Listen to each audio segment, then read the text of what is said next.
Welcome to Stories Pulse, where every story resonates deep within the soul. Today we bring you a tale that will leave you captivated, reflecting on the complexities of human nature and the twists that fate sometimes has in store. If you haven't already, hit that subscribe button and don't forget to ring the bell icon so you never miss a thrilling story like this one. Like this video if you're enjoying our storytelling, and feel free to share it with friends who would love to join our community. Your thoughts matter, so comment below and let us know what you think of the story. We're eager to hear your perspectives. Let's dive into the world of Stories Pulse, where every story is an unforgettable experience. That evening held the promise of serenity. I was lounging on the couch in our quiet living room, enjoying the rhythmic sound of rain tapping against the windows.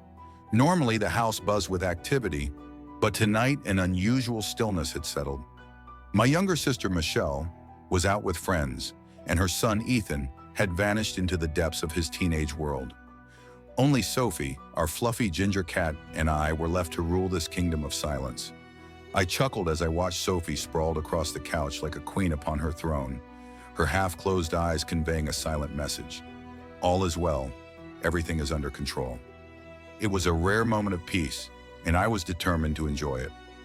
After dinner, I decided to take a hot bath, the perfect way to unwind. Warm water, steam, and the soft glow of candles would wash away the stress of the day. As always, Sophie lazily followed me to the bathroom, her tail flicking with mild curiosity before she settled in the doorway, granting her approval with a soft meow. The water was already filling the tub when I locked the door behind me, ensuring my solitude. Sophie glanced up at me, her tail flicking, as if asking, "Why lock the door?" We're alone in the house, but soon she lost interest and padded back to the living room. I sank into the water, letting the warmth embrace me, every muscle in my body relaxing. It was perfection. The only sounds were the raindrops outside and the soft flicker of the candles. My eyes fluttered shut, and for a moment, I felt the calm stretch infinitely. But then the silence was shattered. At first, it was just a faint creak, like someone stepping softly on the old wooden floor outside the bathroom. I tensed, listening carefully. It was probably Sophie.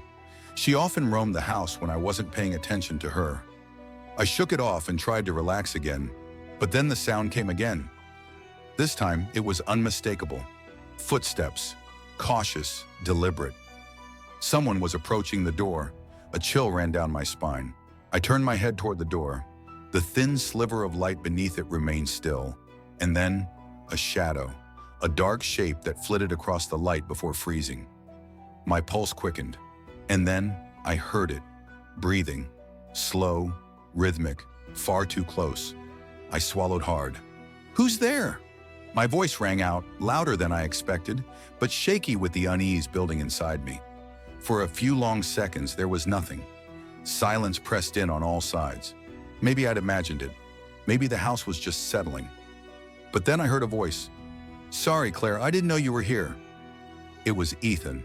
His voice was awkward, tentative, almost strange. I breathed a sigh of relief, though something about his tone unsettled me further. "It's okay, Ethan. I'll be out soon," I replied, trying to sound calm. Footsteps retreated and the silence returned, but it no longer felt safe. The house felt hollow. A strange residue hung in the air, something I couldn't name. When I emerged from the bathroom, Sophie was waiting for me. Her eyes, wide and knowing, seemed to ask, "What happened?" I stroked her fur, listening to the silence, trying to convince myself it was all just a coincidence. But deep inside, I knew something was off. The next morning, the house felt colder. Sophie's claws clicked softly across the floor as she padded into my room. The sunlight, weak and uncertain, filtered through the curtains. My mind kept returning to last night, to Ethan's strange voice and those footsteps. But I pushed the thoughts aside as I tried to focus on my routine. Downstairs, I found Ethan sitting at the kitchen table, a cup of coffee in front of him. He looked off. Usually he was vibrant and energetic in the mornings, but today he seemed subdued. His movements were slow, his gaze fixed on the mug in front of him. He didn't even look up when I entered. "Good morning," I greeted him, trying to break the tension. "Morning," he replied, his voice flat, avoiding my gaze. I poured myself some coffee, sitting across from him. Sophie hopped up onto my lap, her soft paws pressing against my pajamas, as if sensing the unease in the room. The minutes dragged on in silence. "Did you get back late last night?" I finally asked, keeping my tone casual. "Yeah. A little late," Ethan responded, his eyes flicking up for a brief moment before returning to his cup.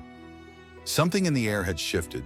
A subtle but unmistakable tension lingered between us, and Sophie seemed to sense it too. She watched us with wide, unblinking eyes. After a few minutes, Ethan suddenly stood. "I need to work on a project for school," he muttered, and without another word, he left the kitchen. Sophie, ever the curious one, followed him. I was left with an unsettling quiet that clung to me like a shadow. The day seemed to stretch endlessly as I tried to distract myself with chores, emails, and books. But no matter what I did, my mind kept returning to Ethan. His strange behavior, his actions, and that feeling of something unspoken hanging between us. That evening, I decided to cook dinner in an attempt to restore some normalcy. As I chopped vegetables, Sophie appeared at the kitchen table, her eyes fixed on the doorway as if she were expecting someone. A few minutes later, Ethan entered, his posture stiff, his eyes not quite meeting mine. He offered a tight smile, his hands stuffed in his pockets. "It smells good," he remarked, breaking the silence. I nodded, hoping for some ease in the air. "I thought we could have dinner together." Ethan sat at the table, but his movements were hesitant, distant. As we ate, we talked about mundane things: school, work, Michelle's plans, but the tension lingered in the background, thick and suffocating. When dinner ended and I began clearing the plates, Ethan suddenly moved closer. My heart skipped a beat as he whispered, "Claire," but faltered before continuing. His face was so close that I could feel the warmth of his breath. I took a step back, my heart racing. "Sorry," he muttered, his cheeks flushed with embarrassment, as he quickly retreated toward the stairs. Sophie, watching from her perch, flicked her tail disapprovingly. The night stretched on, leaving me in a swirl of confusion and uncertainty.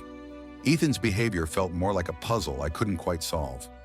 As I sat in my room, Sophie curled up beside me, her presence a small comfort against the growing tension in the house. But that night, a door was opened, one I didn't fully understand. And it wasn't just the door to Ethan's room, it was a door that, once crossed, would lead us both into uncharted territory.